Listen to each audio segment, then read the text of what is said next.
Good afternoon, everybody. Good afternoon, everybody. I hope that you had a enjoyable weekend. Week. So look, let me get straight into this, okay?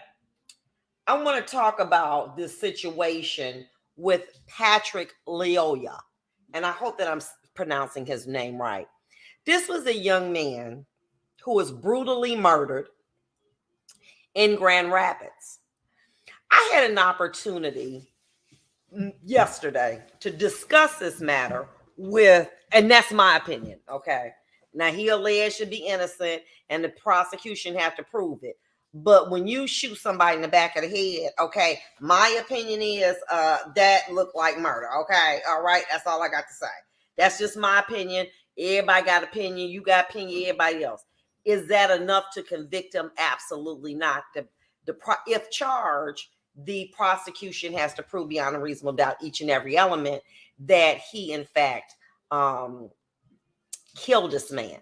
Now, we talked a little bit last week about what was a killing and possible defenses. And just to recap, I said that even though a person takes another's life, there sometimes can be what we call mitigation or complete excuse. What is a complete excuse? That would be self-defense. And one of the things about self-defense is that the person that uses the excessive force in a situation has to have a reasonable and a good faith belief that they are in imminent harm of being killed or sexually assaulted or, etc. But now check this out. Patrick Leoya was face down.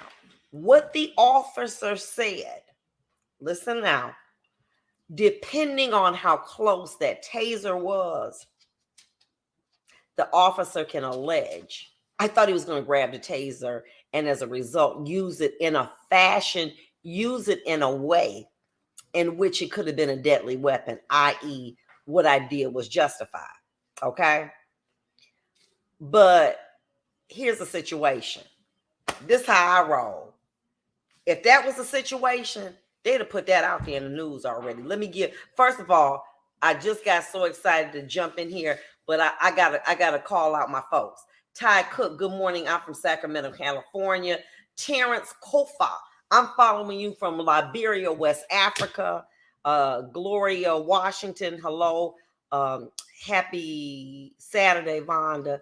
Y'all let me know where y'all from now, because I'll be wanting to be able to say, shout out to all my friends. I got friends all over the world via social media. So I love this. Thank you. So that's the situation. In my mind, and I may not be the smartest crayon in the box. Okay, Ashley Jenkins, good day from Richmond, Virginia. Gloria Downer Washington from Homestead, Florida. Lynn Thomas from Kalamazoo. My name is Clarence and I watch you from New Jersey. Carmen Harris said gangster style, meaning someone was interested in beheading another. Someone either took someone's spot or not successful in taking one spot. Okay, that's okay. And so here's the situation. Everyone knows that when there's a police shooting, 9 times. Malcolm Nelson, good morning. I'm from 7 Mile. Armstrong Allen Frank says I'm from Westland, Michigan. Always looking forward to your encouraging word. Thank you. So check this out. Whenever there's a police shooting and it hits the worldwide press or the national,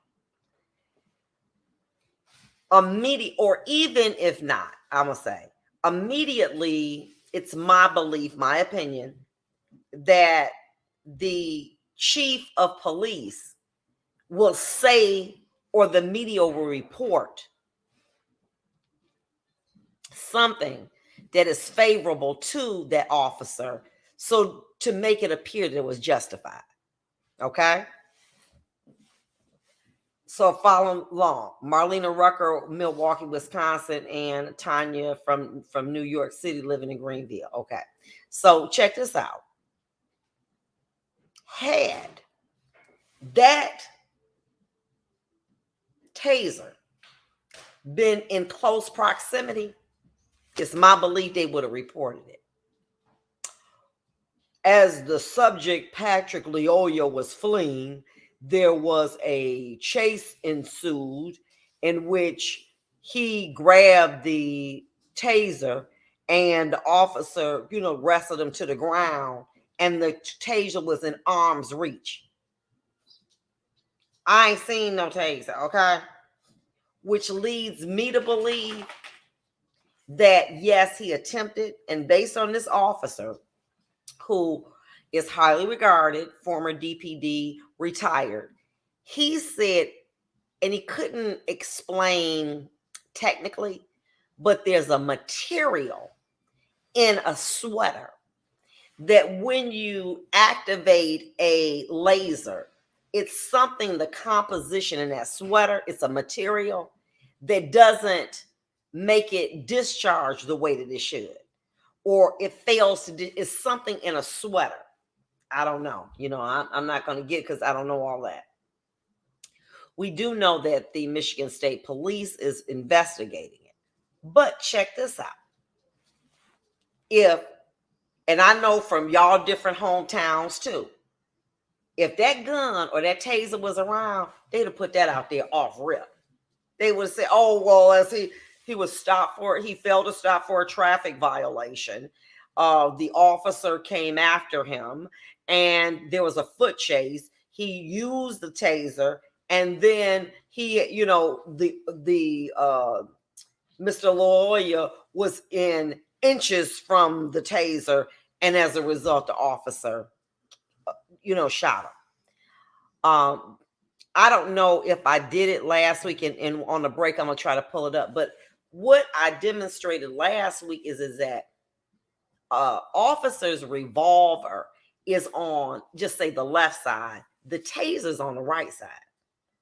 So they're not even in close proximity on your body. When he grabbed the taser and it didn't activate for whatever reason, I'm not sure, I'm not a scientist or whatever, or didn't have its desired results. As I can recall, I believe from looking at the video, and I'm not sure, that taser failed. He continued, the officer being he, continued to go after Mr. Lyoya. At that point, they stumbled, you know what I'm saying? They fell. At that point, he went on his opposite side. Now, at this point, I know this ain't my taser side. My opposite side. Unfastens the snap over the gun, pulls the gun out while he got one hand on him. Do all this with your other hand. Puts the gun to the back of Mr. Lyoya's head and fires and kills. Now, y'all ready? You ready? So this is a younger officer, okay? Improper training, etc. But here's the situation. According to one of the officers, the attorneys of Mr. Lyoya, the police car was going northbound. Mr. Lyoya was going southbound. How can you tell when you're riding by that vehicle that the plate is improper? You can't. Unless you got some eyeball on the side. Now follow along. I'm going north. They're going south. Okay? You got to do all the way like that. How you doing if you're driving?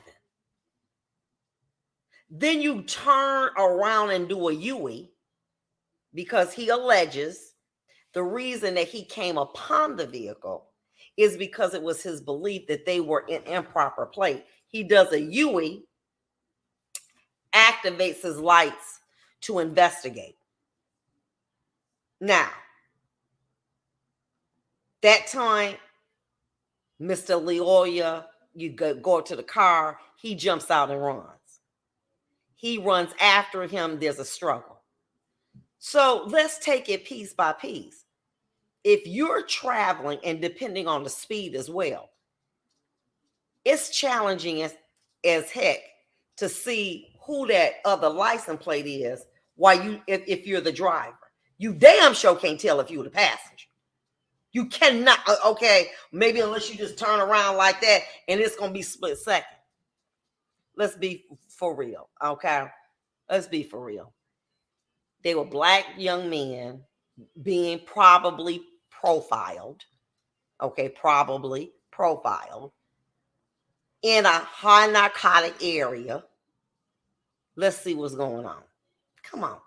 Listen, many years ago, and I shared this with you, my children and I would play a game. And I would point to a car. And I would say, what do you think? Gun, drugs, license. We were just guessing. But if I can profile a car, and they could as young people, police doing it every day. The number of occupants in the vehicle, the time or date of the incident, the location. So they're surmising, oh, they trying to, either pick up some dope or sell some dope. Okay, come on. You know what I'm saying? Those are going to be considerations. But that I roll by you and I'm going north and you going south, and I could tell that the plate was improper. Honey, listen, okay? Just might as well say you ran a stop sign. Okay? I mean, if you're going to lie. Okay, but that did not. But see, I'm saying when you tell one lie, you got to tell another. In 2016, Grand Rapids police leaders praised Christopher Shore, who is the officer, for on-foot chases. The officer who fatally shot Patrick Leoya during a traffic stop on April 4th previously had been praised for chasing suspects on foot during his time with the Grand Rapids Police Department. What did I tell you last week? It's the culture. So if you're in a culture that says, and you're trained to go after black motorists, that's what you're going to do. We'll be back. Stay tuned now. I'm going to put you down now. Stay tuned. We'll be back. Got to get these other people paying. Be back.